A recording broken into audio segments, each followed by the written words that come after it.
আজ সকালেও দেখো 9টা ভুল হয়েছে। যাই হোক, তো তারপর রেমুকে বিস্কুট খেতে দিলাম। আর এদিকে তাদের বাড়িতে কাজ হবে বলে বেশ লোকজন এসছে, সেটা একটু বারান্দা থেকে দেখছিলাম। ওদিকে বাগানে গেছি, কারণ বাবা এই যে আনাজগুলো দিল, তারপর এগুলো রেখে দিয়ে আবার একবার বাগানের দিকে গেছিলাম। এই যে দেখো, এই গাছটার কাঁটা আর হাতে ফুটে গেছিলো, কেটে দিয়েছি সেজন্য ডালপালাগুলো।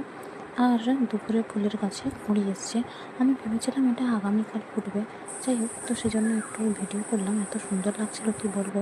আর এখানে কলা গাছটা দেখো, আগাটা শুকিয়ে গেছে, সাইড থেকে বেরিয়েছে। মানে ঠাকুর যে কাকে কখন কোন দিক থেকে বাঁচাবেন সেটা একমাত্র তিনিই ভালো জানেন। আর এদিকে কোদালের অবস্থা খারাপ, কারণ একটা জায়গায় পেরেক দেওয়া ছিল, সেটা ভেঙে গেছে। বাবা আর একটা পেরেক নিয়ে এসে রেখেছে। আর এই যে দেখো, কিছুক্ষণ অনলাইনে একটা জিনিস করছিলাম, কিন্তু ভুলভাল হয়ে গেছে, মাথা তালগোল পাকিয়ে গেছে। তো সেই জন্য আবার বাগানে এসে দেখি ফুলটা ফুটে গেছে। 12টার বেশি হয়ে গেছিলো, দুপুরে ফুল যেহেতু দুপুরের দিকেই ফোটে, সেজন্য ফুলটা তুলে নিলাম, কারণ আজকের এটা ঠাকুরকে দিয়ে দেবো। বাবা এখানে নারকেল গাছ তুলছে, এটা বাগানের একটা জায়গায় নিয়ে গিয়ে লাগিয়ে দেবে। তারপর পাখি দুটো এসছে, মা ওদেরকে খেতে দিল, আর আমি ফুলগুলো নিয়ে একটু ছবি তুলছিলাম। 9টা ফুল হয়েছে, তো সেজন্য বেশ ভালো লাগছে। বাবার গাছ লাগানোটা তোমাদের বিকেলে দেখো, কেমন। যাই হোক, আমার স্নান করে আসতে দেরি হয়েছে, বাবা কয়েকটা ফুল রেখেছিলো, বাকিগুলো দিয়ে দিয়েছে। তারপর সেগুলো দিয়ে ঝটপট করে খেতে বসে পড়েছি। মা এই যে সবার খাবার বেড়ে দিচ্ছে। খাওয়া দাওয়া শেষে ঠাকুরের কাছে একটু ছবি তুলে নিলাম। চল, আজকের মতো টাটা।